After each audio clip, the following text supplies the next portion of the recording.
Olá, caro concurseiro, seja bem-vindo ao canal Doutor da Lei, canal de legislação específica para concursos.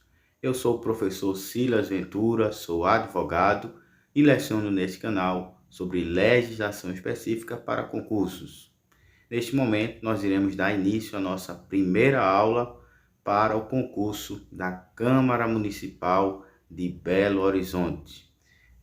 Hoje, né, neste dia que eu estou gravando, foi o dia que foi lançado o edital da Câmara Municipal de Belo Horizonte e estamos diante de uma oportunidade importantíssima, né, para quem já vem estudando ou para quem deseja iniciar seus estudos para concursos, onde temos diversas vagas importantíssimas, né, com salários bastante atrativos.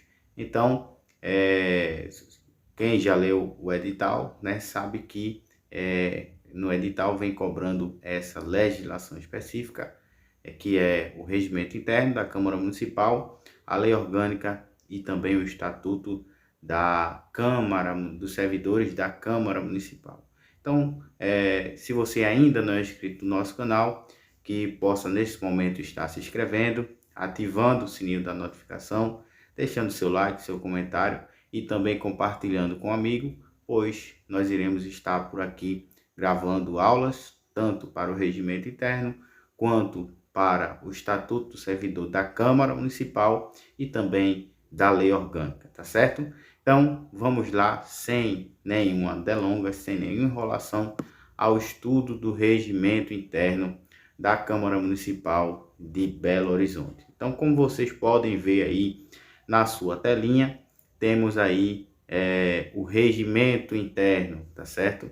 E temos aqui o sumário, né, tratando sobre os principais assuntos, e talvez você tenha feito, né, uma pergunta que a maioria dos alunos fazem, que é como estudar o regimento interno. Então, antes de começar a explicar sobre o regimento interno, eu vou dar aqui rapidamente algumas dicas de como estudar ou quais assuntos estudar no regimento interno. Então, veja bem, o regimento interno, ele é o conjunto de normas que trata sobre a funcionamento da Câmara Municipal e de seus membros, que são os vereadores, tá certo? Então, a gente tem vários assuntos, né, que a gente pode ver diante do sumário que está aqui, todavia existem alguns que são mais relevantes. Então, sobre a questão do funcionamento da Câmara, é um assunto que é importante que ele seja estudado, o funcionamento da Câmara, quais são os dias de funcionamento, quais são os horários, o local de funcionamento da Câmara, tá certo? É um assunto a ser estudado. Outro assunto diz respeito principalmente aos vereadores, tá certo? Então, um assunto, professor, que eu não posso deixar de estudar é em relação aos vereadores. Tudo que dizer respeito, tudo que diz respeito aos vereadores, esse assunto ou esses assuntos não podem deixar de ser estudados. Então, a gente vai ver em relação à posse dos vereadores, a gente vai ver em relação ao mandato dos vereadores, tá certo? A questão também de prerrogativas dos vereadores, violação, inviolabilidade, aliás, de prerrogativas dos vereadores. Temos também a questão de hipóteses de perda, de suspensão e de extinção do mandato dos vereadores, hipóteses de licença. Veja onde eu já vou, né? Quantas coisas já citei aqui em relação aos vereadores, tá certo? Então, tudo que diz respeito aos vereadores, você tem que estudar, porque sempre vai ser cobrado, no mínimo, uma questão sobre essa questão dos vereadores, sobre tudo que tiver relacionado aos vereadores, tá certo? Então, temos aí funcionamento da Câmara, vereadores. Em terceiro lugar, uma dica que eu dou também para estudar é em relação à organização da Câmara, a composição da Câmara, certo? as sessões da Câmara, como a gente já vê aqui no título 2 do regimento, né? Sessões e reuniões da Câmara. Porque quando a gente vai tratar das sessões, a gente vai ver que existem tipos de sessões, tá certo? Então, temos sessões solenes, sessões públicas, sessões secretas, sessões ordinárias, sessões extraordinárias. Então, cada uma tem uma peculiaridade que a banca pode estar cobrando em questão de prova, ok? Além disso, temos também as comissões, né? Vamos ver as comissões permanentes, comissões temporárias, e dentro de cada uma desse grupo de comissões, né? Comissões permanentes, tem os tipos de comissões permanentes, que são várias, e dentro das comissões especiais também, ou temporárias, também tem os tipos de comissões temporárias. Dentre essas comissões, existe uma que você deve sempre dar uma atenção maior ainda que todas elas, que é, ou que são, né, as comissões parlamentares de inquérito, tá certo? Essa é uma das mais importantes das comissões, que é a comissão ou comissões parlamentares de inquérito, tá certo? Então, é basicamente isso que nós temos, né? Funcionamento da Câmara, temos a questão dos vereadores, que tem vários assuntos relacionados às prerrogativas de vereadores, hipótese de perda de mandato, extinção e suspensão. Temos também as licenças, né, que eu já falei. Temos as sessões, reuniões e, por último, temos as comissões. Além disso, tem as competências, né? No geral, tem competências da mesa, competência do presidente, competência no caso, competência das comissões. Cada comissão tem as suas competências, tá certo? Então é importante que se dê uma olhada nessas competências também. Um outro assunto a ser observado é a questão do processo legislativo, tá certo? Então, como é feito, como é produzida uma lei, né? A questão do processo de tramitação de uma lei.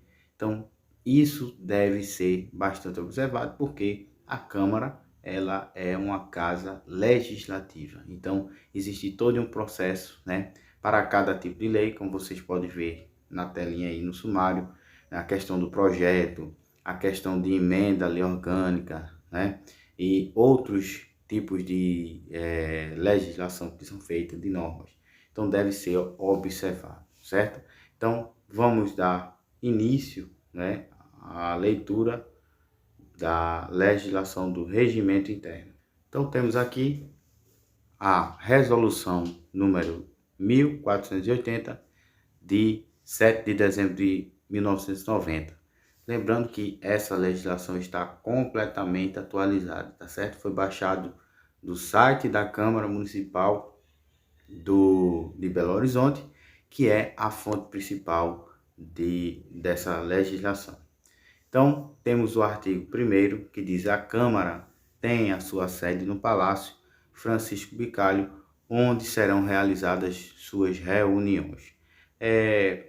Esse artigo 1º fala do nome, né, que é dado ao prédio, né, da Câmara, e também a questão da sede, tá certo?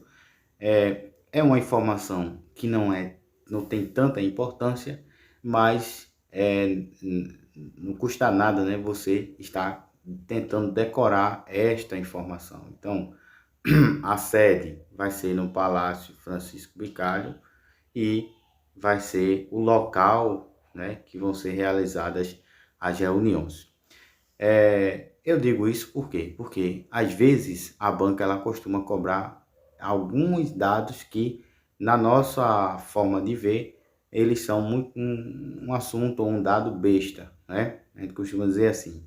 Mas, às vezes, justamente por isso, por ser um dado tão besta, a banca vai lá e cobra, porque sabe que muita gente, por achar que não é tão relevante, não deu a devida atenção. Então, grave aí, o nome do palácio é o Palácio, o nome da sede, né, do edifício é o Palácio Francisco Bicalho, tá certo? Muito bem. Parágrafo 1º diz: é proibida a realização de reuniões da Câmara fora de sua sede, salvo por motivo de força maior, quando elas poderão ocorrer em outro local no município. Então, veja, eu estou diante de uma regra, né, e diante de uma exceção. A regra está no artigo 1º, no caput do artigo 1º, o qual diz que na sede, a sede da Câmara, né, será onde serão realizadas as suas reuniões, ou seja, no edifício Palácio Francisco Bicalho. Então, essa é a regra, né? A exceção é que, por motivo de força maior, né, que é uma expressão que é tirada do ramo do direito, e também, por motivo de força maior, né, quando elas poderão ocorrer em outro local no município, né? Então, esse motivo de força maior é um motivo que foge, né, do controle, muitas vezes, dos seus próprios membros da Câmara, os vereadores, o presidente da Câmara, né? Então, ele tem que encontrar outro lugar para realizar aquela reunião, né? As suas reuniões. Então, um exemplo disso aqui, motivo de força maior, é um desastre da natureza, né? Uma enchente, ou um desabamento mesmo, que impossibilite da Câmara funcionar, né? Ou das reuniões funcionarem dentro da sede, do edifício da Câmara. Então, nesse caso, a realização da sessão ou das reuniões poderá ser feita em outro lugar, tá certo? Então, pode ser esse motivo, pode ser outro motivo que impossibilita as pessoas de participarem das suas reuniões, realizarem as reuniões. Parágrafo 2º diz: para que ocorra a reunião da Câmara fora da sede, deverá a mesa deliberar sobre a questão, fundamentando sua decisão com a indicação do motivo de força maior que a determinou e submetendo-a ao plenário na primeira reunião realizada no novo local.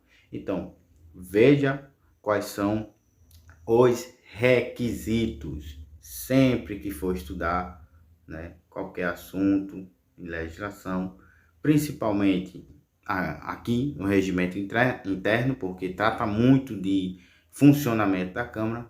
Observe os requisitos, tá certo? Então, observe as regras, observe as exceções e observe os requisitos. Existe a regra que é a realização de reuniões ou sessões somente na sede da Câmara. Existe a exceção que é fora da sede, mas para que isso aconteça, não é simplesmente a existência de um motivo de força maior. Existe também a necessidade de deliberação sobre a questão, ou seja, a Câmara vai entrar, né, vai colocar em pauta aquele assunto em relação à questão de mudança, né, temporária, certo? Deve ser fundamentada, né, a decisão, indicando qual o motivo de força maior. Então, tipo uma enchente, sei lá, um risco de desabamento, um comprometimento da estrutura do prédio. Veja, isso é um motivo muito interessante, né? Um exemplo bem interessante aqui: comprometimento da estrutura do prédio, né? Talvez por falhas no projeto, na construção, e ocasionaram rachaduras no prédio. Então, não tem condições, por conta de risco, não tem condições de continuar ali. Então, veja que motivo relevante para ser feito em outro lugar, enquanto se faz reparos, né? Ou se providencia outro local para ser a sede, a nova sede, tá certo? Então, veja que, além disso, né, após a reunião, após a mudança, deve ser colocado esse assunto em plenário, né? Como diz aqui, porque ficou um pouco escondido, eu vou tirar aqui.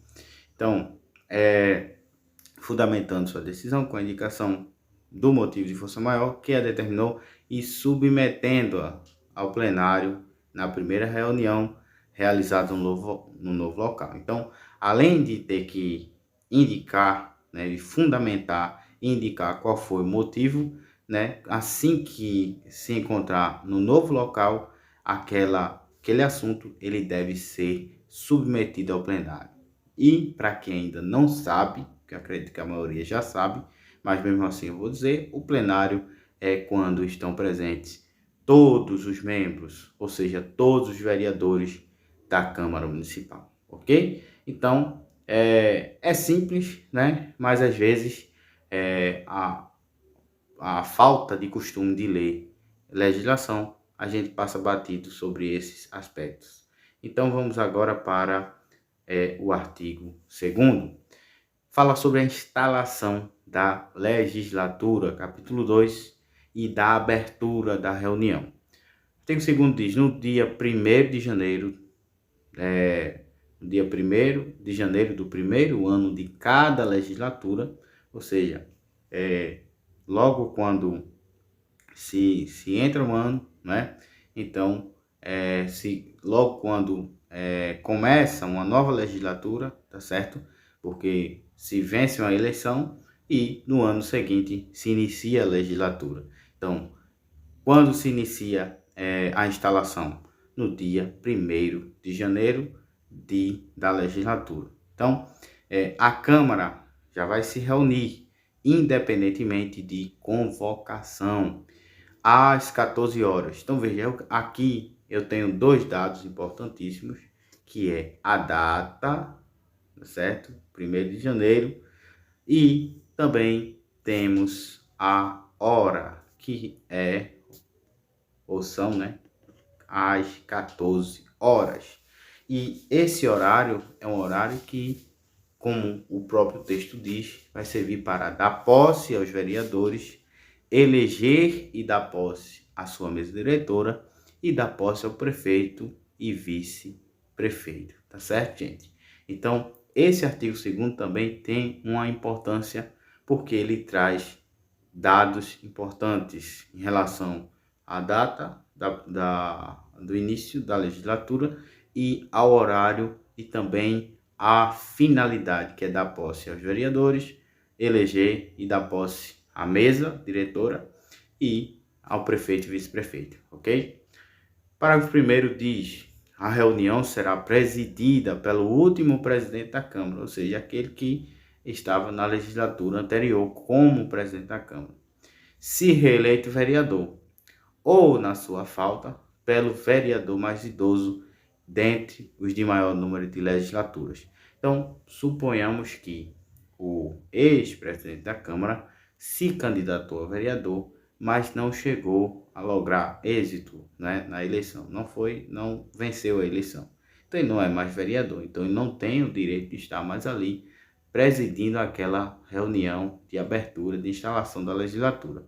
Então, quem vai assumir ali é, dentre os eleitos, o vereador mais idoso, tá certo? Preste atenção que isso só vai acontecer quando, no caso, o vereador que era o antigo presidente da Câmara não conseguir vencer a eleição e se tornar novamente vereador, ok? Então, é o vereador mais idoso que vai assumir. Em seguida, deixa eu subir aqui. Em seguida, temos parágrafo 2º. Aberta a reunião, o presidente designará comissão de vereadores para receber o prefeito e o vice-prefeito eleitos e introduzidos no plenário, quando tomarão assento à mesa. Isso aí é só questão de trâmites. Parágrafo 3º. Para participar da reunião, os vereadores eleitos deverão entregar à Secretaria da Câmara, até o dia 30 de dezembro do ano anterior, cópia autenticada do diploma expedido pela Justiça Eleitoral, sendo escolhidos dentre eles 2 para servirem, aliás, como secretários. Então, aqui existe também um dado importante, porque existe uma exigência aí, né, que é entrega de diploma, tá certo? No caso, entrega à Secretaria da Câmara, né? Então, a entrega à Secretaria da Câmara até o dia 30 de dezembro do ano anterior, ok? Então, é um requisito necessário para que eles possam ter posse. Agora, o parágrafo terceiro, ele já vem tratando de outro assunto importantíssimo, que é a questão da posse dos vereadores. Então, é outro assunto que você deve dar uma atenção importante. Então, diz o artigo 3º, aliás, a posse dos vereadores obedecerá ao seguinte procedimento. Então, ele vai trazer aqui um procedimento como se fosse um passo a passo do que acontece, né, todos os anos de início de legislatura em relação à posse dos vereadores. Essa parte já não é tão relevante, mas tem alguns dados, né, mais na frente, como a questão do prazo para tomar posse. Mais na frente tem a questão do prazo para para entrar em exercício, e caso a pessoa não tome posse, o que pode ser feito, né? Se há prorrogação, como deve ser pedida essa prorrogação. Então, é nisso aí que você deve focar, nessa questão da posse. O inciso 1º desse artigo 3º, ele fala mais questão de burocracia, né? Procedimental. Então, o inciso 1º diz o seguinte: o vereador mais votado, a convite do presidente, prestará de pé, no que será acompanhado pelos presentes, o seguinte compromisso. Aí vem o texto, né, que os vereadores devem repetir, né, quando for prestar compromisso. Sob a proteção de Deus, prometo manter, defender e cumprir a Constituição da República e a do Estado, a lei orgânica do município, observar as leis, promover o bem geral do povo belo-horizontino e exercer o meu mandato sob a inspiração do interesse público, da lealdade e da honra, tá certo? Então esse é o texto, né, que dificilmente as bancas cobram. Pode ser que cobre, como eu já falei, alguns assuntos que não parecem ser tão relevantes, mas dificilmente cobre esse texto, né? Ou como se presta compromisso, porque aí está dizendo que prestará de pé, né, o compromisso. Então, são informações não tão relevantes. Se segundo lido o compromisso, um dos secretários fará a chamada dos vereadores eleitos por ordem alfabética, devendo cada um, ao ser proferido o seu nome, responder assim prometo, assinando em seguida o termo de posse lavrado em livro próprio, tá certo? Então, questão procedimental. Inciso 3º, após todos os vereadores eleitos terem prestado o compromisso e assinado o termo respectivo, o presidente declarará empossados e assinará os termos. Então, como mais uma vez, questão procedimental. Protocolo. Parágrafo único diz: o compromissando, que é aquele que está prestando compromisso, não poderá apresentar no ato da posse declaração oral ou escrita, nem ser representado por procurador. Aí aqui sim é um dado importante, porque a banca pode querer formular uma questão dizendo que caso o vereador, né, o compromissando, que é aquele que vai tomar posse, caso aconteça algum imprevisto, então ele pode designar ou nomear um procurador para tomar posse em seu lugar, né? Que no caso é um documento que a pessoa faz, pode ser escrito, né? No caso do procurador é escrito mesmo, mas de outra forma, como diz aqui, declaração oral, né? Tipo, gravou um áudio dizendo: olha, vou mandar alguém aí para tomar posse em meu lugar. Então, nem isso é aceito, nem um documento escrito, né, que é uma procuração, designando fulano de tal, pode ser qualquer pessoa, nesse caso, para tomar posse em seu lugar, tá certo? Então, caso caia uma questão dizendo isso, vocês não devem marcar como uma questão correta, ok? Porque não se pode tomar posse por meio de procurador, ou declaração escrita ou declaração oral. Muito bem, temos ainda o artigo 4º, né? Vamos finalizar nele para não ficar tão longa a nossa aula. Então, o artigo 4º diz da posse do prefeito e do vice-prefeito. Dando prosseguimento aos trabalhos, o prefeito e o vice-prefeito eleitos prestarão compromisso de que trata o parágrafo 1º do artigo 104 da Lei Orgânica, observando-se o disposto no artigo 3º quanto ao procedimento a ser seguido. Ou seja, o procedimento para a tomada de posse do prefeito e vice-prefeito é praticamente o mesmo da tomada de posse do vereador, tá certo? Agora, o que se deve observar é o que está lá no artigo 104, parágrafo 1º da Lei Orgânica. Por quê? Porque lá se trata do prefeito na Lei Orgânica e não aqui no regimento da Câmara, tá certo? Porque, como o próprio nome já diz, é da Câmara, ou seja, só trata predominantemente dos vereadores. Então, o procedimento está lá na Lei Orgânica. Parágrafo único diz: vagando o cargo de prefeito e vice-prefeito ou ocorrendo impedimentos deste, a posse de seu substituto, aplicar-se-á o disposto no caput, tá certo? Então, temos até aqui os vereadores, prefeito e vice-prefeito. Mas eu vou encerrar ainda com a mesa, né? A eleição da mesa, que é feita no mesmo dia, nesse mesmo ato aí de posse de vereadores, posse de prefeito e vice-prefeito, também é feita a eleição da mesa. Então, a eleição da mesa fará por cargo ou chapa, por votação nominal, observadas as seguintes exigências e formalidades. Então, mais uma vez, questão de protocolo. Primeiro, chamada para comprovação da presença da maioria dos membros. Então, vai ser feita aquela chamada, né, para ver se a maioria está presente. Segundo, inscrição até a hora da eleição por qualquer vereador, de chapa, completa ou não, observado o parágrafo único deste artigo. Terceiro, chamada para votação. Quarto, redação pelos secretários, leitura pelo presidente do boletim com o resultado da eleição. Então, foi feita a votação, então vai ser feita a leitura. Quinto, comprovação dos votos da maioria dos membros da Câmara para a eleição dos cargos da mesa.